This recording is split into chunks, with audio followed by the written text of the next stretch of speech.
Welcome, everybody, to Dodgy Data Engineering. I'm Shelley, and this is Carlos, and today we're going to dive into one of the data classics, normalized versus denormalized data. So remember when actually everybody used to play the telephone game?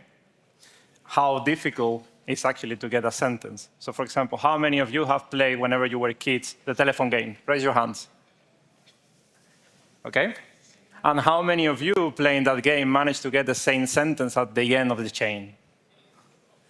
Nobody, right? That's the thing.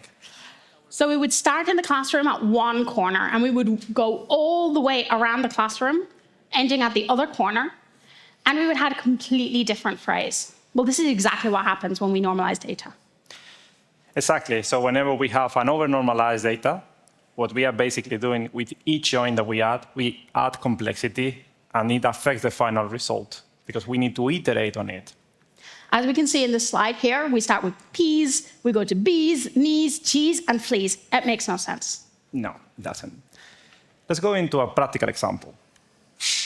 So here we got a normal JSON structure, 2 dimensions, 3 measures. Quite simple, right? Let's see what we can do with it. See? Easy. 3 beautiful tables. Super easy to implement. We have 3 tables, so therefore we have another 3 primary keys and 2 surrogate keys, just to have our table with username, metric names, and our facts table. Easy, right? Of course. Let's see how easy that is to integrate it. Let's integrate some data. Step number 1. We need to load it into the staging area. OK. There we can use our very good friend pandas. Who doesn't know pandas? Really? I can use polars if you want. Cool, well, at least it's some Rust. No, forget about it. I prefer pandas. So there we can have our own engine that I'm not going to put there because, I mean, why would I write the entire string? I'm too lazy, I'm data engineer. So then we can read the JSON using pandas. We will read that file because, I mean, let's make it simple. And then I will write it directly into the staging area. Step 1, easy, completed. Step 2, things are getting dodgy. Let's now maintain the lookups. So thanks God we only got 1, which is the user. So now we need to start checking every single of the users to see what we get into the staging area. One by one, check whether it exists into the lookup table. And if it does, we can update it or we cannot do anything. It depends the case. And if it doesn't, we insert it, because obviously we will need to keep the surrogate key. Let's continue. Lookups, done. Now I want to delete the existing data prior to load. You delete it now? Yes, I delete it now. Wow. Is that an issue? Yeah, but we're going to lose the data. Yeah, but I'm going to insert it. Yeah, but you don't delete before insertion.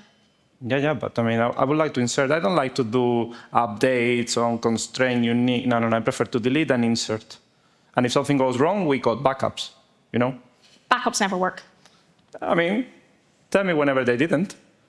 Whenever they're not tested. Well, this is not our case. Oops. And now, final step.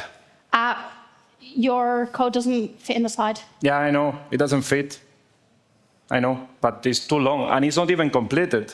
So imagine if I need to do the entire thing. It's missing 1 union all. So it's 2 joins, 3 union alls, just to do an insert to a fact table. I mean, whenever I'm done with this, Simple. I'm like this. I want to go and have a nap. Tired kitty. Crazy. And we didn't even put it on reporting yet, so imagine. Yes, this is where I come in. Now we need to use that data. But that's going to be really simple. Yeah, well, He did his job well, so it should be simple. What we want, we're going to create a dashboard. So we want to show this data. We want to show our user IDs, the date, the page views, time spent, and purchases, right? A very simple dashboard. We want a flat structure. We want no surrogate keys, because obviously I'm a backend dev. I don't do lookups. And I want it ready to use. OK. And how the query for that will look like? Show it. OK. What a beauty. Super simple. we only have 1, 2 inner joins and 1 group by.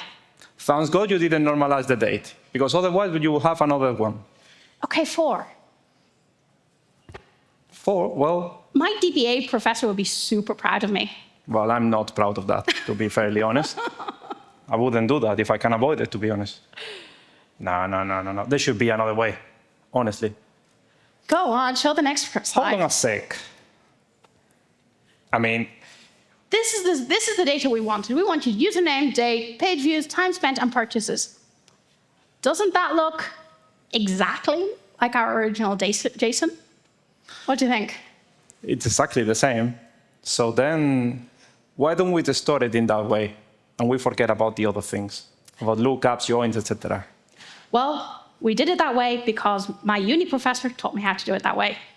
My goodness. Let's see how it will look like in a denormalized way. Step number 1, absolutely the same. We go, we loaded the same data, we put it into the staging area, easy peasy. Step 2, there is no lookups anymore. Now what we need to do is to delete again. Yes, again. It makes me really nervous that you delete the data. It's gonna be all right, no worries, everything is fine. And insert the data. I like this one a lot better. It fits, eh? It fits into the slide. So with that, I mean, why would you go the other way if this one fits and it goes straight to the point? It looks nice. I can get behind this one. You see? Yeah. And then it comes to my part. Yeah. Oh, sorry. But this is the way. It looks like this is the way of doing things. Let's continue. Let's use that data now into the report. So what does it look like for me now to grab the data? I like that query. That's a lot easier for me. Well, the good thing about that one, you can connect it directly to the table. We don't need to do anything at all. You have a simple, tiny, anything that you need to do goes straight to the table, partitions, filters, indexes are going to be applied. Why would you bother doing it the other way? I told you. My DBA professor told me to do it that way. I love that way. Looks simple and nice. So, to sum up, and here there is a few things. Normalization pain points, as we saw. We got way more complex queries, actually, that we need to deal with. All those inner joins, group by that we need to do prior to prepare the data just for the dashboard or for reporting. Worse performance while reading, because then we need to do an aggregation on top of different aggregation. We want to flatten it. And as I said, Performance affects me. Yeah. And actually, it was an interesting thing that we didn't normalize the date. There are also examples when somebody does date and they put it into also in a separate table and they have a surrogate key with the date, so therefore you lose the partition key as well. So imagine that you get a 700 million table and you don't get partitions. And most people also lose the milliseconds. Yeah. Just cause. The increased number of joins is also another problem. We saw how many joins we need to do in order just to get the meaning of one entire row. Imagine that you get not 1, but 7 or 8 dimensions. So in a way, we are going to end up having a query just to get the meaning of it. We spend 10 to 15 minutes to write the query. And if everything is fine and we are lucky, 20 minutes, 30 minutes, or if the database is super powerful, probably 1 or 2 minutes just to run it. It's and not then problem. product comes and says, hey guys, I need more data, which means more joins. Yeah. More joins, more granularity, more volume. It's not doable for reporting. Maintenance overhead. Indeed. Imagine that you need to modify now something. We need to modify now one table that is connected to the other. We need to keep the integrity.